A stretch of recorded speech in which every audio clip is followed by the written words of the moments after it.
Growing up, it was clear to me that my parents had a favorite child, and that child was Angela. She was their little princess, the one they doted on, the one who could do no wrong in their eyes. It was as if their whole world revolved around her, and everything she did was met with admiration and praise, whether it was a small achievement at school or something as simple as her smiling at them. They would just light up with pride and joy. On the other hand, I was the oldest, and my parents were completely different from me. If I needed something, it only came after Angela's needs had been met. If I had a problem, it was rarely a priority. I often felt like an afterthought to them. Between Angela and me, there was never any bad blood. I genuinely liked her, and despite everything, I never felt any resentment towards her.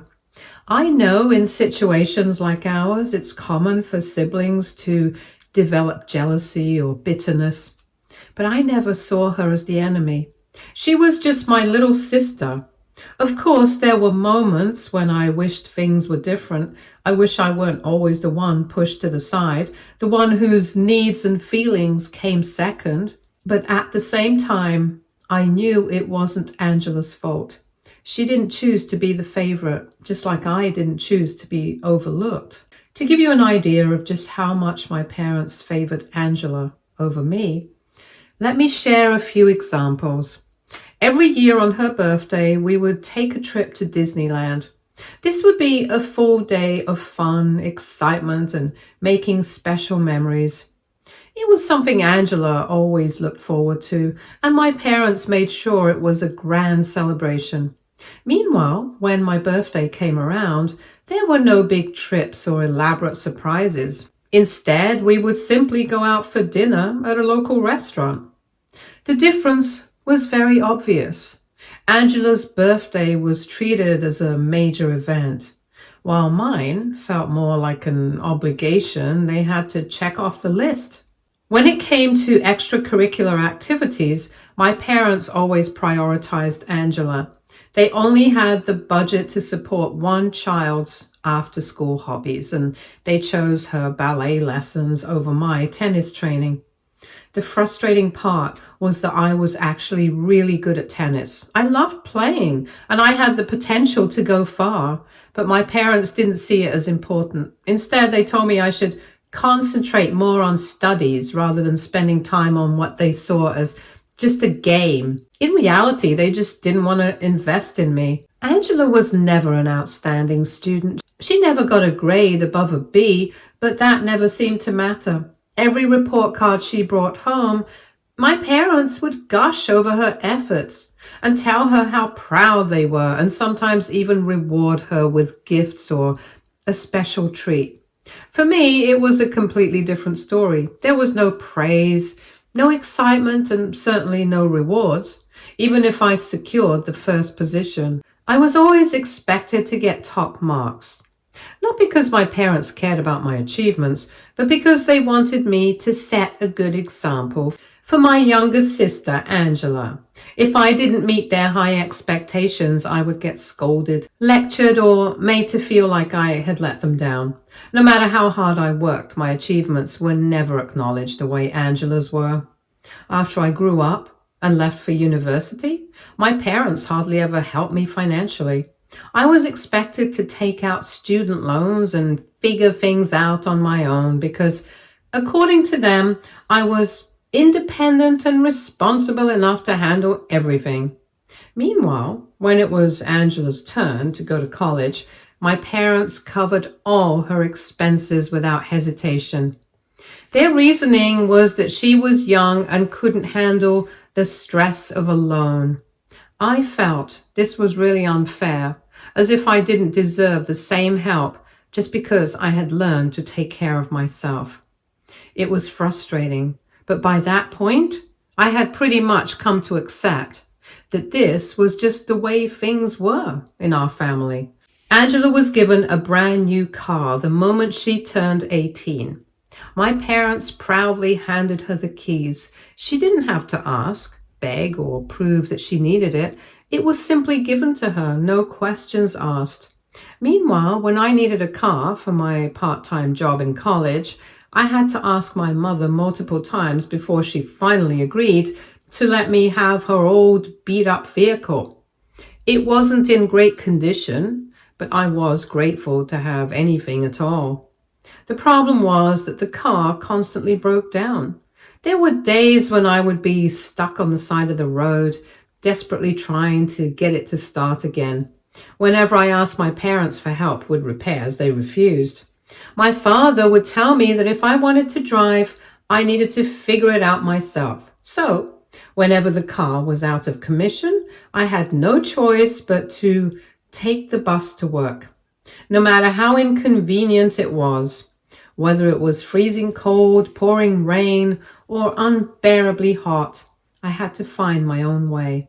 My parents never seemed to care how difficult it was for me. When my maternal grandparents passed away, my mom inherited everything they left behind. It was a significant amount, and while I never expected to receive any of it myself, I also didn't expect what happened next. Instead of using the money for something meaningful for the whole family, she decided to take a special trip, just her and Angela. I wasn't even told about it. I had no idea they were even going until I saw Angela's social media posts. She had posted pictures of her and Mom having fancy dinners, living in a luxurious resort. I was taken aback and I asked my sister where this was. She left me on read. And seeing those posts stung in a way I can't even describe. It wasn't just the trip itself. It was the realization that they hadn't even thought to invite me. When I later confronted my mom about it, she gave me weak excuses. She claimed that she had made some last-minute plans with my sister and that both of them weren't sure if I would be free to go. Mom also confessed that she has always connected more with Angela than with me because my sister is more like her, so she didn't think I would mind as much. I started to cry when I heard this because it hurt to hear my own mother say something like this. I realized no matter how hard I tried to be part of the family, I would always be on the outside looking in. When Angela graduated from college, my parents were over the moon. They treated it like the biggest achievement in the world, as if she had done something no one else in our family had ever accomplished. My mother was so proud that she gifted Angela half of my grandparents' inheritance, no strings attached. She told her she could use the money however she wanted, whether it was for travel, a new car, a business idea, or just to enjoy life. It was a massive gift, one that gave Angela a comfortable financial cushion as she stepped into adulthood. Meanwhile, I got nothing. It wasn't that I expected half of the inheritance, but to be completely overlooked yet again was a slap in the face. I had worked hard and put myself through college with little support and never asked for much. Yet my mother felt that I didn't deserve any help. When I dared to speak up, when I questioned why Angela was given so much while I was given so little, my parents brushed me off. They told me that as the oldest, they expected me not to ask them for handouts, that I was supposed to be independent, strong, and self-sufficient. My dad tried to make it sound like a compliment, saying that he believed in me and that I didn't really need their help because I was capable of making it on my own. But that same belief never seemed to apply to Angela. She was always seen as the one who needed more help, the one who had to be protected and provided for. It was frustrating and disheartening that while I was always expected to figure things out alone, Angela was handed everything on a silver platter. Despite everything, I have tried my best not to hold resentment towards my parents for the way they have treated me. I have also done my best not to resent Angela. As much as I love her, I can't ignore the fact that she has never really stood up for me. She has never acknowledged how unfair things have been, never told our parents that what they were doing was wrong. A part of me wishes that just once she had spoken up, that she had told them I deserved better. But she never did. She always accepted their generosity without question, never considering how it felt for me to be left behind. And that, more than anything, has been the hardest part for me to move past. Anyway, because my parents had always handed everything to Angela, problems between them started to arise over time. Despite all the money they had gifted her, Angela still chose to move back home after college. She said it was because she wanted to save more money. But in reality, it seemed like she just preferred living off our parents rather than being independent. At first, my parents didn't seem to mind. They had always coddled her. So having her back home was probably comforting for them. But slowly, the situation started to wear on them. Angela wasn't just living with them. She was fully relying on them for everything. She would insist that Dad buy expensive grocery items, not caring how much they cost or whether they fit within the household budget. She never contributed to any expenses, never offered to help with bills, and acted as if their money was hers to spend however she pleased. On top of that, she expected Mom to continue taking care of her like she was still a child. She wouldn't do her own laundry, instead making Mom handle it for her.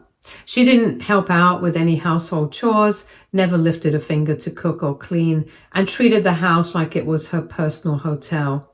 The same parents who had once given her everything without hesitation were now starting to feel the weight of their own choices and were starting to complain. At first, my parents didn't mind, just like they had never minded giving Angela everything she wanted. They had spent years making sure she never had to struggle. So having her live at home rent-free, relying on them for everything, felt normal to them.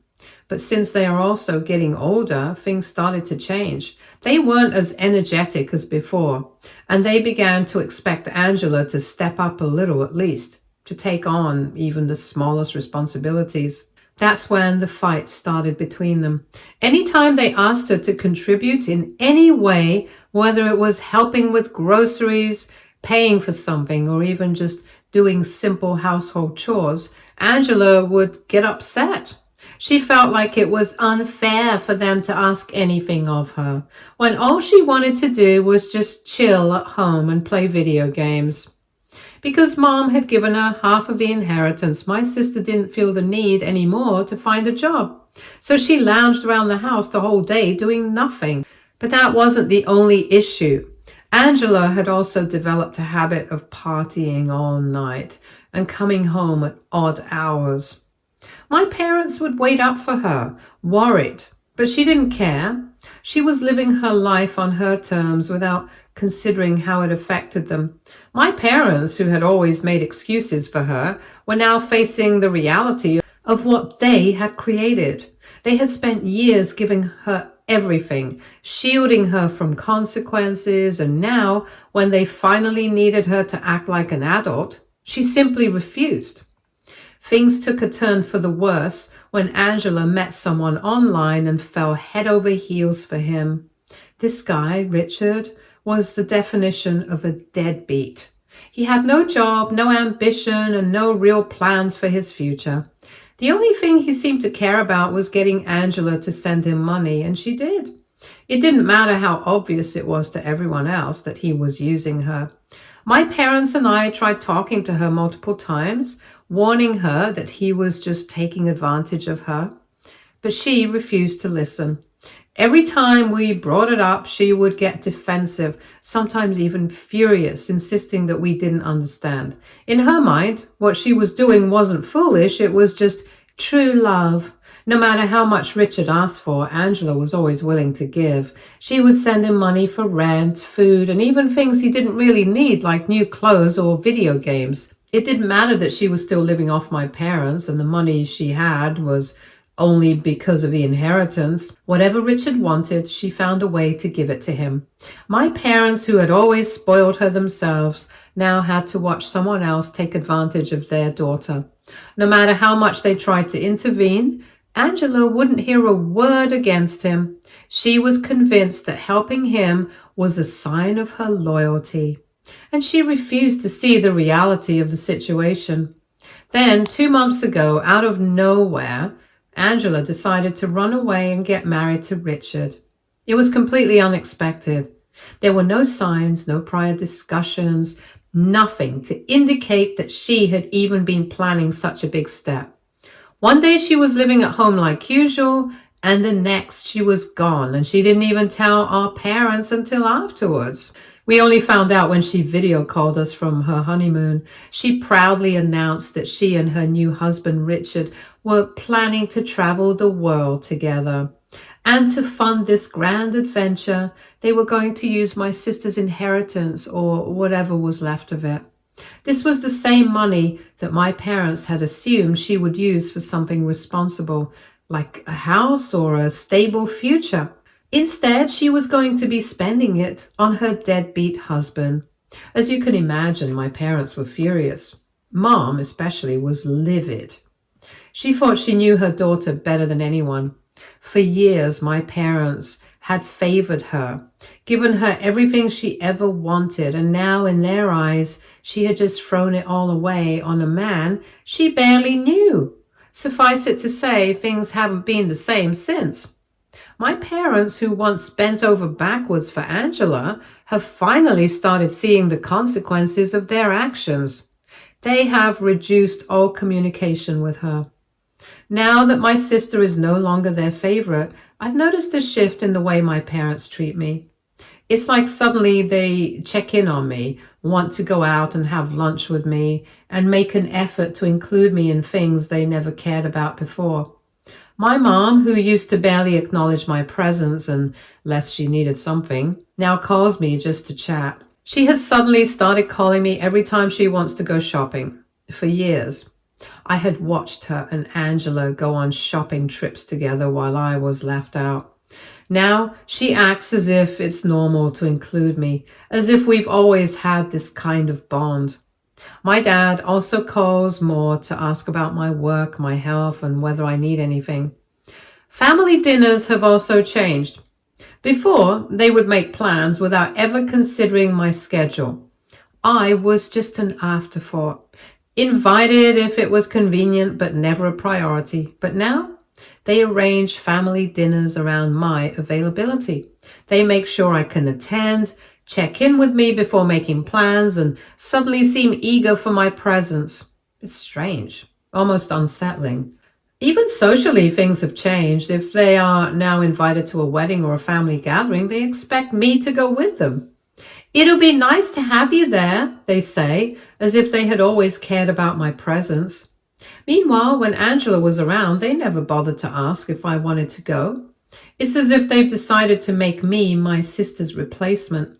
Part of me wants to embrace this change, to finally get the attention and care I had longed for as a child, but another part of me remains skeptical.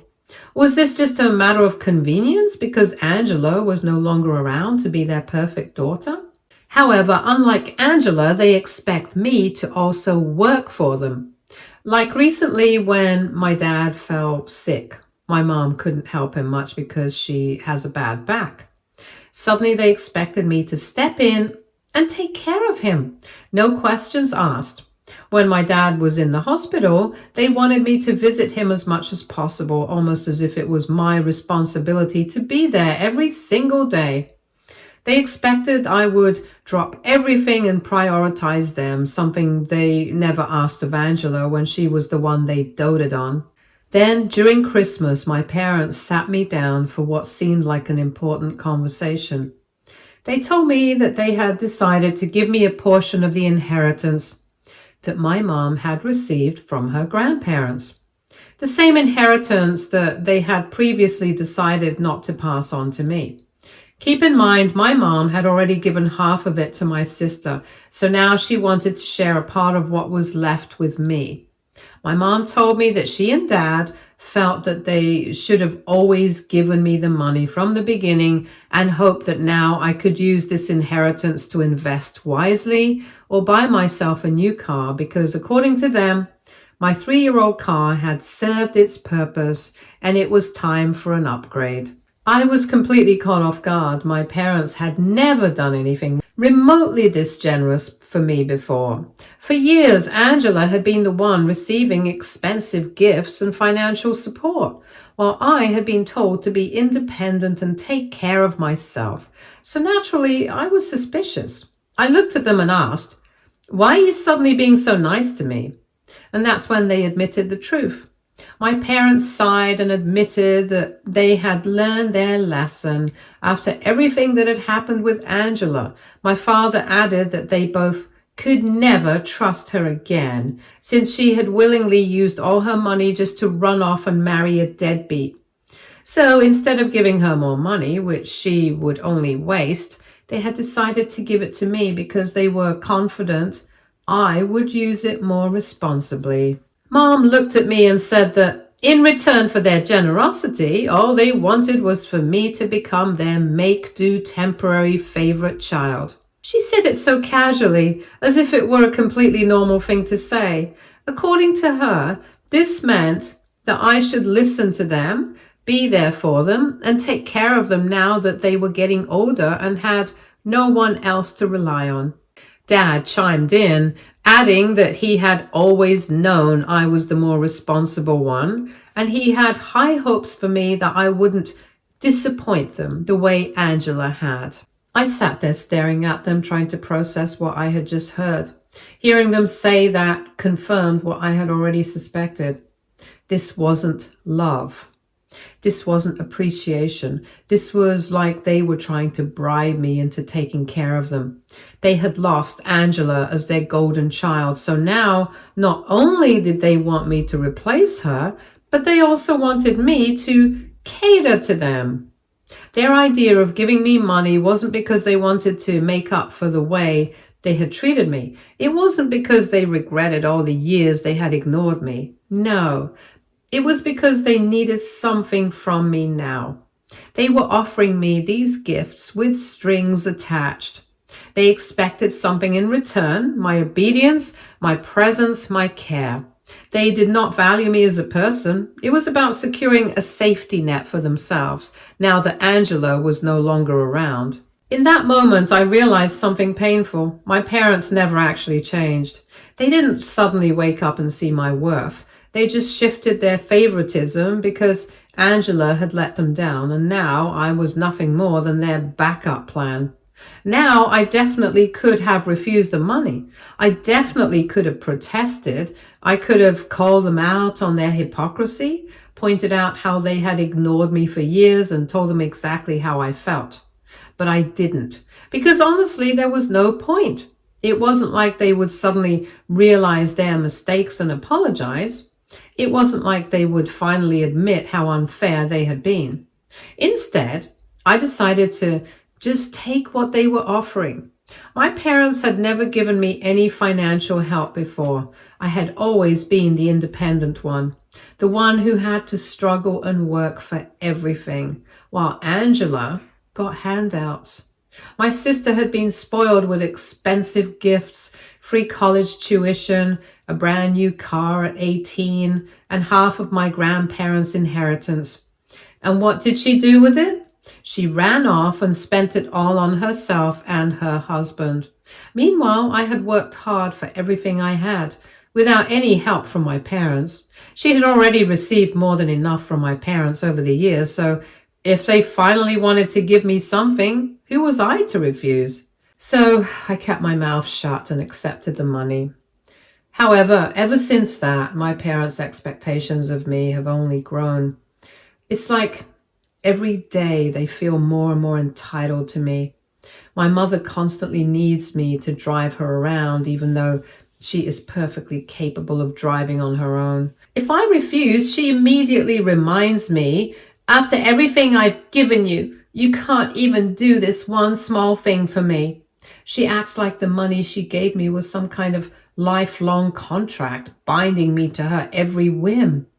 My dad is no different. He now expects me to handle everything for him, paying his bills, ordering things online, filling out paperwork, making appointments, fixing things around the house. If he needs anything, he calls me first, as if I'm his personal assistant rather than his child. It's frustrating because although I did expect them to call me for help occasionally, I never expected that the entire burden would be all on me. These were never things they asked of Angela. She was never expected to be responsible for anything, but with me, it's like they assume I owe them my time and effort just because they finally decided to acknowledge me. And I hate it.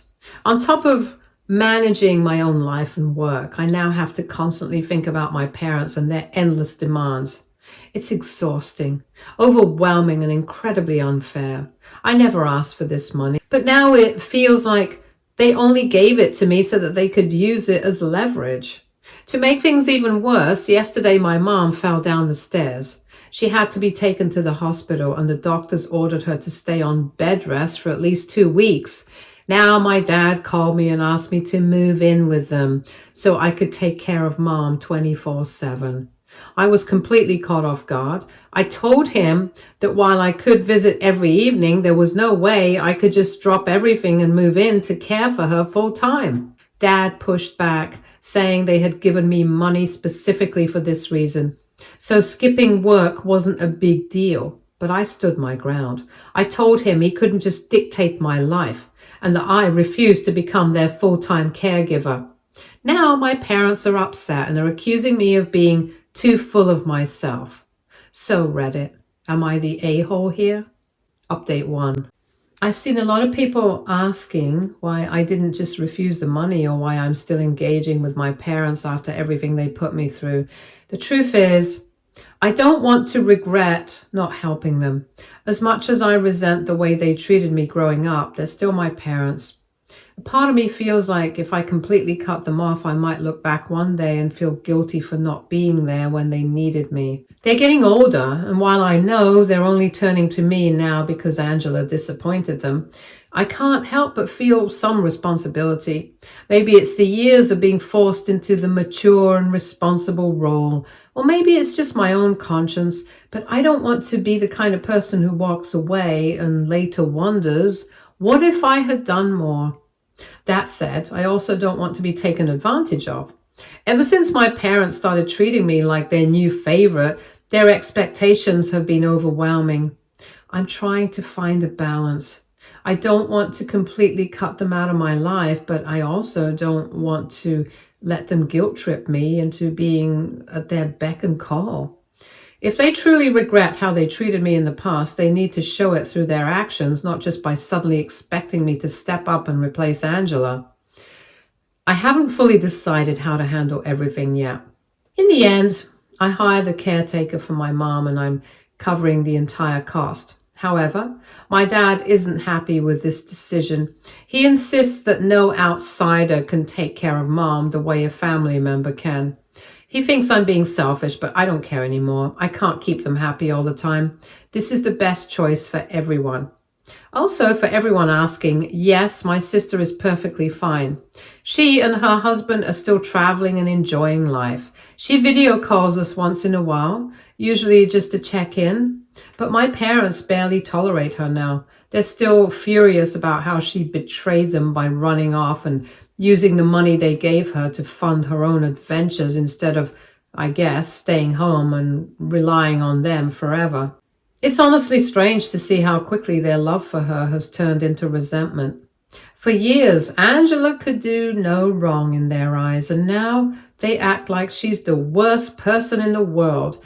It's not that she suddenly became a bad person. She's just doing what she's always done, putting herself first. The only difference is that now it no longer benefits them. Update 2. It's been 2 weeks since my last update. I finally sat down and had an open conversation with my parents. I told them everything, how I had felt growing up with them, how I had watched them favor Angela over me time and time again, and how it made me feel inadequate, like I was never enough for them. I explained that now with Angela out of the picture, it felt like they were just using me as a replacement rather than genuinely caring about me. I also made it very clear that just because they had suddenly decided to give me money didn't mean I owe them anything. I told them how exhausting it was to be treated like their personal assistant, constantly expected to run errands, pay bills, and handle everything for them. I wasn't their servant, and I refused to be guilt-tripped into taking care of them when they had spent years pushing me aside. At first, they argued. They tried to justify their actions, saying things like, "We didn't think that you would mind," and "We just thought you were capable enough to handle everything," as if that somehow made up for their behavior. But I stood my ground. In the end, they actually listened. It took a while, but they understood. They even apologized in their own awkward, hesitant manner. It's not a perfect resolution, and I don't think our relationship will dramatically improve overnight. After all, this is the first time that I have ever talked to them about my feelings. At least now they know if they want me in their life, they need to treat me with the respect I deserve. Update 3. It's been 4 months since my last update. I took some of your advice and decided to go to therapy. Honestly, it has been one of the best decisions I've made for myself. It's helped me process a lot of the emotions I've buried over the years, and I'm slowly learning to set boundaries with my parents without feeling guilty. Surprisingly, my parents have also been understanding these past few months. They haven't been pushing me for help as much, and they don't expect me to be at their beck and call anymore. We still spend time together, but it actually feels normal now, like a genuine parent-child relationship rather than an obligation. It's not perfect, but it's much better than before. Meanwhile, as I knew would happen, Angela has been trying to make her way back. Turns out all the money she had is gone, and her husband still refuses to get a job. She reached out to me recently for help, but I refused. I knew that if I gave in once, she would keep coming back, and I'm not about to start funding her lifestyle. She also went to my parents, hoping they'd take her back in, but they actually stood their ground. My father straight up told her that she was on her own this time. So now, Angela and her husband are living in his parents' basement. I do hope she eventually figures things out and learns to take care of herself. Stay tuned for more stories from our girl relationships.